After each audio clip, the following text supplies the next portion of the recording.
अस्सलाम वालेकुम क्लास। ये हमारा 13th लेक्चर है।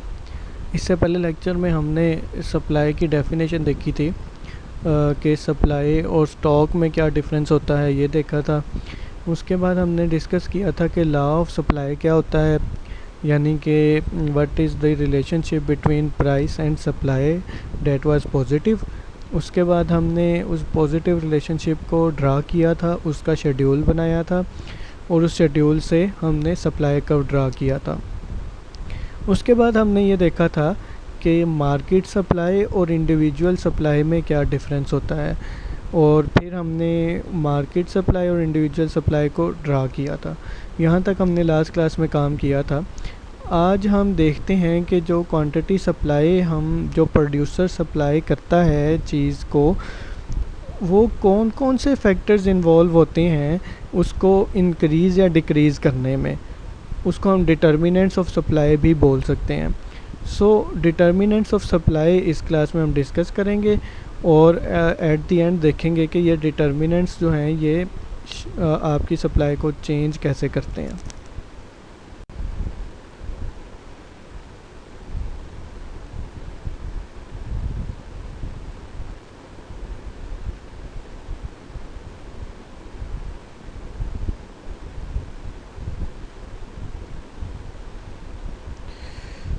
The main influences on selling plans that change supply are prices of related goods। अब रिलेटेड गुड्स में उसी तरीके से जैसे डिमांड में देखा था, सब्सटीट्यूट गुड्स भी हो सकती हैं और कॉम्प्लीमेंट्स गुड्स भी हो सकती हैं। Price of resources and other inputs, यानी उन चीज़ों की प्राइस जो उस चीज़ को प्रोड्यूस करने में यूज़ हो रही हैं। उसके बाद expectations about what, expectations about prices. उसके बाद number of sellers and productivity. तो ये कुछ फैक्टर्स हैं जो कि किसी भी चीज़ की सप्लाई को इन्फ्लुएंस करते हैं, इफ़ेक्ट करते हैं। और भी कई फैक्टर्स हो सकते हैं, लाइक रेट ऑफ इंटरेस्ट भी इफ़ेक्ट करता है। अब हम इन पे बारी बारी डिस्कशन स्टार्ट करते हैं। सबसे पहला था prices of related goods. A change in the price of one good can bring a change in the supply of another goods.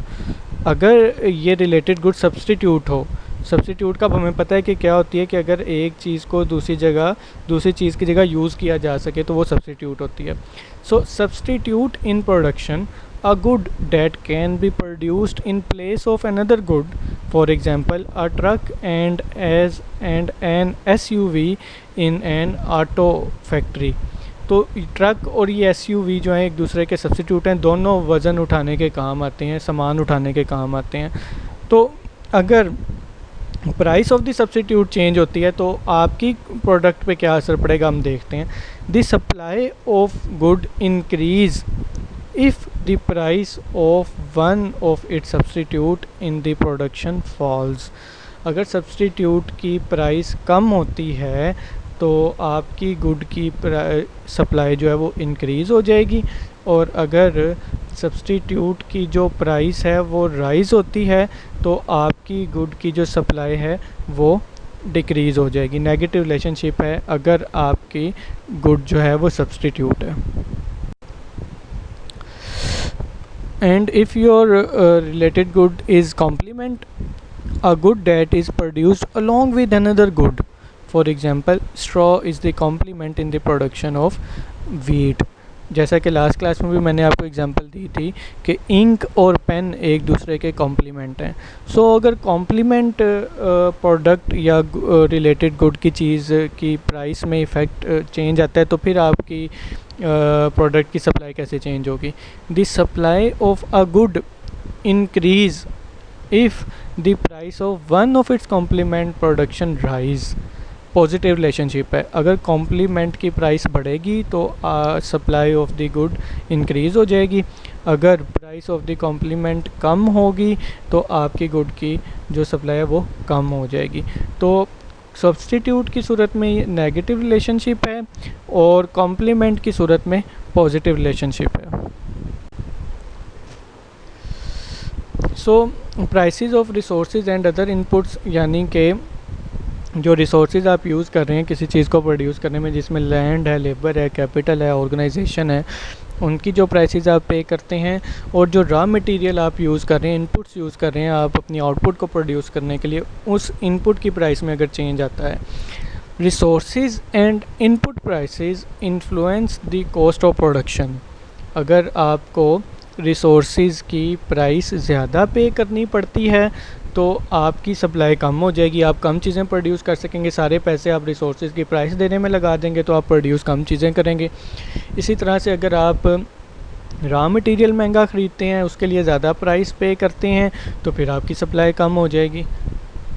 Resources and input prices influence the cost of production, and the more it cost to produce a good, the smaller is the quantity supplied of that good। ये वही बात है जो मैंने अभी आपको बताई है। प्राइस ऑफ द इनपुट और रिसोर्स बढ़ेगा तो सप्लाई कम हो जाएगी, नेगेटिव रिलेशनशिप है। इसी तरीके से एक्सपेक्टेशंस हैं, expectations about future price influence supply. Expectation of future input price also influence supply। उसके बाद नंबर ऑफ़ सेलर्स जो है वो भी इफ़ेक्ट करता है सप्लाई को। The greater the number of seller in a market, the greater is the supply. Positive relationship है, अगर जितने ज़्यादा नंबर ऑफ़ सप्लायर्स मौजूद होंगे मार्केट में उतनी वो ज़्यादा सप्लाई कर सकेंगे। जितने नंबर ऑफ़ सप्लायर्स कम होंगे मार्केट में उतनी थोड़ी मार्केट में सप्लाई आएगी। तो नंबर ऑफ़ सप्लायर्स भी इफ़ेक्ट करते हैं आपकी सप्लाई को। जैसे नंबर ऑफ़ बायर्स इफ़ेक्ट करते थे मार्केट के अंदर डिमांड को। जितने ज़्यादा बायर्स होते थे, जितने ज़्यादा कंज्यूमर्स होते थे, बायर्स होते थे, उतनी ज़्यादा डिमांड होती थी। अब हम सप्लाई की बात करें तो हम प्रोड्यूसर की बात कर रहे हैं, सप्लायर की बात करें, सेलर की बात करें। जितने सेलर ज़्यादा होंगे, जितने प्रोड्यूसर मार्केट में ज़्यादा होंगे, उतनी ज़्यादा सप्लाई होगी। पॉजिटिव रिलेशनशिप है। इसी तरीके से productivity is output per unit of input, के एक इनपुट का यूनिट यूज़ करके और भी कई डिटर्मिनेंट्स हैं, कई फैक्टर्स हैं जो इफ़ेक्ट करते हैं सप्लाई को। लाइक एडवर्टीज़मेंट है, जितनी एडवर्टीज़मेंट आप ज़्यादा करते हैं उतनी आपकी गुड की जो है वो ज़्यादा वो रिनाउन होती है, मार्केट में ज़्यादा इंट्रोड्यूस होती है, जिसकी वजह से आपको सप्लाई बढ़ानी पड़ती है। और रेट ऑफ इंटरेस्ट भी इन्फ्लुएंस करता है। कुछ इंपॉर्टेंट फैक्टर हमने देखे हैं। अब हम देखते हैं कि ये सप्लाई को चेंज कैसे करते हैं, शिफ्ट कैसे करते हैं सप्लाई को, और मूव कैसे करते हैं सप्लाई को। Shifting and movement of supply. Change in quantity supplied, a change in quantity of a good that supplier plan to sell that results from a change in price of that good. अगर उस good की अपनी price में change आता है तो सिर्फ quantity supply ऊपर नीचे होती है। क्वांटिटी सप्लाई यानी अगर 10 क्वांटिटी चेंज थी, सप्लाई हो रही थी, तो उसी की चीज़ में प्राइस में चेंज आने की वजह से उस क्वांटिटी में सिर्फ फ्लक्चुएशन आएगी, वो 12 पे चली जाएगी, 8 पे चली जाएगी, यानी मूवमेंट आएगी सेम सप्लाई कर्व के ऊपर अगर आपकी price of the good change होती है। तो चेंज इन सप्लाई क्या है? A change in the quantity that suppliers plan to sell when any influence on selling plans other than the price of good changes।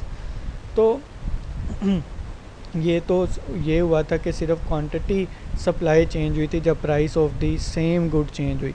अगर price of the same good के अलावा कुछ factors आपके change हो जाते हैं तो आपकी सप्लाई अपवर्ड या डाउनवर्ड को शिफ्ट कर जाएगी। तो ये है shifting and movement of the supply curve या सप्लाई। अगर आपकी गुड की अपनी प्राइस में चेंज आता है तो मूवमेंट होती है क्वांटिटी सप्लाई की, और अगर other than price factor change आता है तो शिफ्टिंग होती है अपवर्ड और डाउनवर्ड आपके सप्लाई की।